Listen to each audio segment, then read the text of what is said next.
বরাক দর্পণ নিউজে আপনাদের স্বাগত। কালাইনের ভাটগ্রামে পাষাণ পুত্রের ফিল্মি কায়দায় নিজের পিতাকে বাড়িতে জায়গা দিচ্ছে না। 5 বছর পূর্বে পিতার পৈতৃক সম্পত্তি দখল করিয়া পিতাকে বাড়ি থেকে বের করে দেয় নিবারণ চন্দ্র, সুব্রত চন্দ্ররা। শুধু পিতার সম্পত্তি দখল করেছে তা নয়, কাকা শিবেন্দু চন্দ্র সহ অন্য এক কাকার সম্পত্তি দখল করিয়া বসেছেন পাষাণ পুত্রদ্বয়। পাষাণ পুত্রদ্বয়ের পিতা নেহানন্দ চন্দ্র জানান, বর্তমানে তিনি শিবেন্দু চন্দ্রর সাথে মেঘালয়ের ডাউকিতে অস্থায়ীভাবে বসবাস করছেন, অথচ তার পৈতৃক সম্পত্তি রয়েছে কালাইনের ভাটগ্রামে।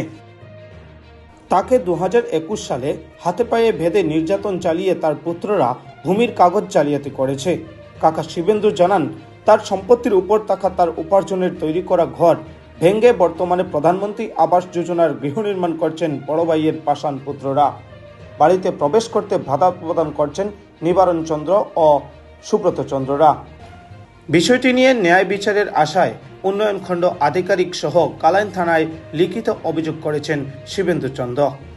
আমরা বাড়ির ব্যাপারে তারা কিভাবে জালিয়াতি একটা কাগজ বানিয়ে সারিয়া এখন বাসা কোন জায়গায়? বাসা আমরা তো ভাটগ্রাম। কে জালিয়াতি করছে? জালিয়াতি আমার বড় ভাই ছেলেগুলা। আচ্ছা, মানে তান ছিলেন? প্রাণ ছেলে। নাম কি তার? নিবারণ চন্দ্র, সুব্রত চন্দ্র। তারা জালিয়াতি করছে। এখন আপনারা কি বাড়ি করে নাই? বাড়ি ঘর যেতে ঢুকতে দেয় না। তারা ধারালো অস্ত্র দিয়ে তারা আমার উপর ফোন করবো বাড়িতে। মানে আপনার ছেলে নেই? এগুলো আমার ছেলে। কেনই তা করে তারা? তখন তারা কথা হলো তারা কয় যে তারা জন্ম মাটি, আমরা কিন্তু আসমান থেকে এলাম। এটা মূলত কার জমিটা? মূলত হলো আপনি পিতৃ সম্পত্তি, অথচ আমরা নামজারি রেকর্ড পর্যন্ত আছে।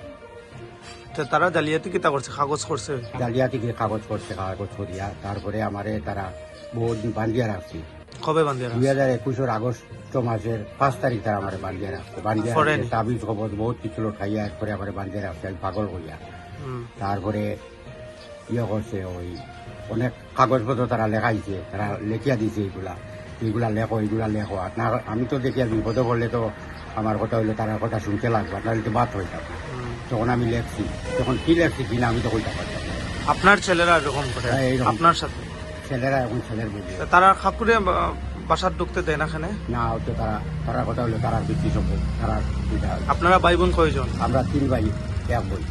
আচ্ছা, ভাই 3 জন আছেন? হ্যাঁ, 3 জন আছি। আরেকজন কই? আরেকজন হসপিটাল আছে। তানেরও বাসা? আপনারা এক বাসা আসলেন? এক বাসা। তানেরে ঢুকতে দেয়নি? না, তারেও ঢুকতে দেয়নি। ওদের একটা কেস আছে গত মাসে একটা কেস আছে। এই কেস নিয়ে এখানে একটা ঝগড়াঝাটি হয়েছে। তারা খুশি আর কি যে তোমরা ওই ইয়েটা মীমাংসা করে নাও। মীমাংসা করার পরে তোমরা গিয়ে সব সেটেল বলবে। এইটা মীমাংসা করছে না, তো উদ্যোগ তারা একটা ঘর পাইছে, তারা বোধহয় ইন্দিরা আবাস। তো এখন ইন্দিরা আবাস ঘর পাওয়াতে মানে আমি যে এত কষ্ট করে আমি পয়সা জোগাড় করে ঘরটা বানাইছি, এই ঘর বানাইয়ে এই টেম্পোরারি তারা আছে এই ঘর আমার ভাঙিয়ে দিয়েছে। আমি এখন কই থাকুন? আমি মেঘালয়তে। মেঘালয় এখানে আমি কর্মস্থ। আমি একটা চাকরি সূত্রে একটা চাকরি আছে। আমি চাকরি। আপনি কই থাকুন এখন? আমি এখন তার ওখানে থাকি, মেঘালয় থাকি, ডাউকি থাকি। আমি এখন কতদিন বাইরে কেন খাইব? পঞ্চায়েত। আপনারা কিতা চাইন? আমার কোনো চাকরি না। আপনি কিতা চাইন এখন? এখন কথা হইলো আমার যে বৃদ্ধা অবস্থায় আমি কিরকম বাচ্চা দিতাম, কিরকম খাইতাম। হয়তো আমার জায়গা মাটি হয়তো বিক্রি করি আমি ব্যাংক রাখিয়া, তখন ওই টাকা দিয়ে আমি হয়তো জীবিকা নির্বাহ করতাম পারি বলে আমার আশা রাখি।